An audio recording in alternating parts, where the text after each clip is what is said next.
So ayan, grabe talaga yung paglilinis ni Kuya Rizan dito sa bakuran. At medyo madilim na rin po kasi dito. Ayan, yung mga tinanggal niya yung dahon ng niyog. Para hindi pagtaguan ng mga lamok.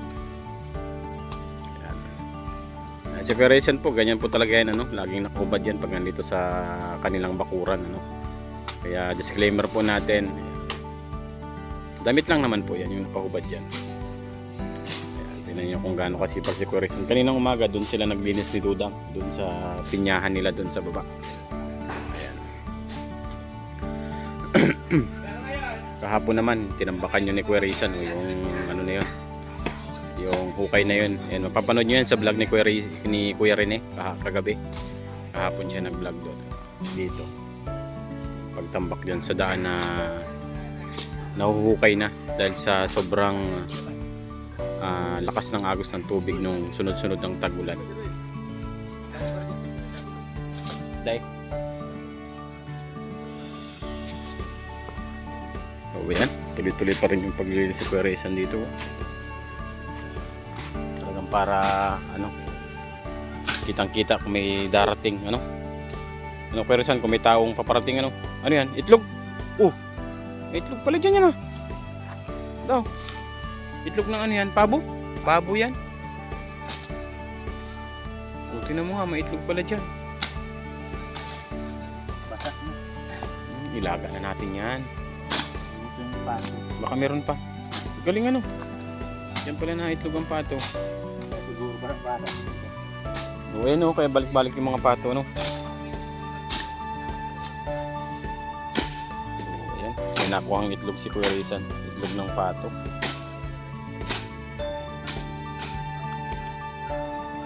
Kaya pala minsan lumilitaw na lang yung mga pato na may sisiw na, At na nangingitlog pala dyan sa sa damuhan. Yan pala sa damuhan nangingitlog yung mga pato ni Kuya Rizan. Kaya pala minsan may lumilitaw, may itlog na, ay may sisiw na. Ayan. Ay Kuya Rizan, ayun, sa may yero, baka mamaya meron doon nangingitlog. Ayan, meron dyan? Pato?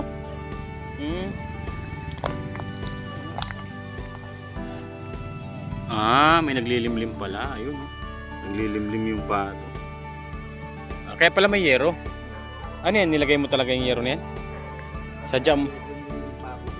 Tapos din mo na inalis. Galing,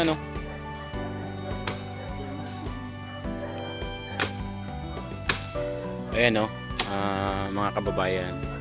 Nasa gilid po ng kalsada. Di tanaw-tanaw na po yung kung may taong darating or kung may bisita man. Ayan, kitang-kita na malinis na dito sa harapan ng bahay ng Morales compound. Ayan. Kitang-kita na yung kitang-kita na po yung mga nagdadaan.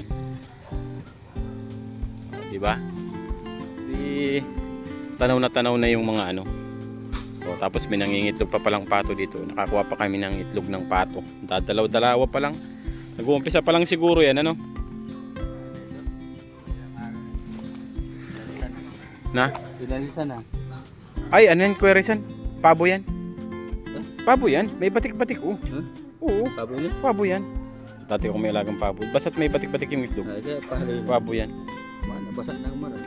Pero bago pa lang yan. Ganyan man ang Kuya Rizan, ang pabo. Durukot na nga yung marami. Pero ganyan yan, kahit na babad sa tubig yan, nalilimliman pa rin yan. Ha? Oo. Ganyan yan. Hindi yan basta-basta nabubugok. Makapalang balat yan, parang pato din yan. Ay, di ako paniwala. Yung pabo ko nga basak-basak, di na Yan na naglumlum. bugok na. Baka naabot yung tubig talaga. Kasi si inahin niya, naghali. Hindi, ibig sabihin, baka inabot talaga siya ng tubig. Hindi lang siya ulan. Antad. Pero pag ulan lang, okay lang. Ano yan? Pabo yan. Pero okay pa, ang ganda pa ng kulay. Hindi pa yan.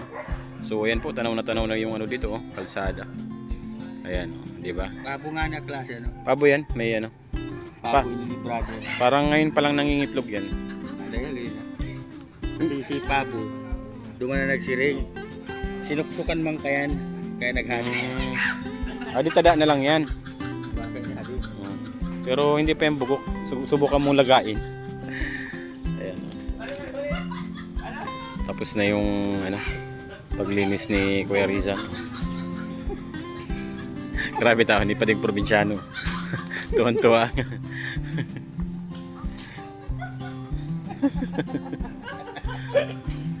Ugma-ugma.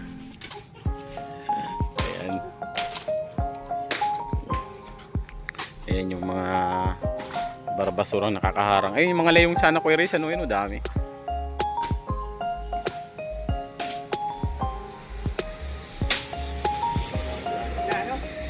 Di maliwanag na.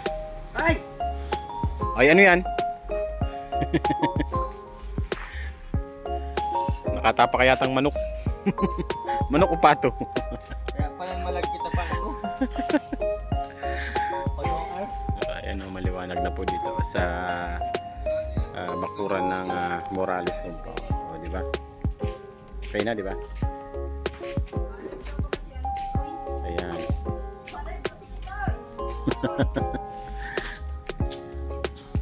Ayan. Okay na. Tingnan natin yung ano dito sa kalsada. Yung view.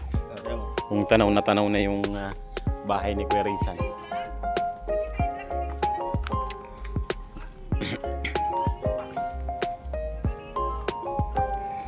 Oh, ayan oh.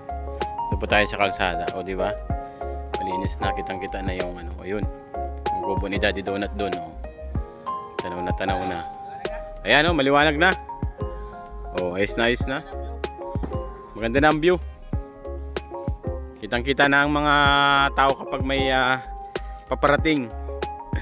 Ayan. So, ayan po, hanggang dito na lang ang ating vlog and God bless po sa ating lahat. Thank you so much po.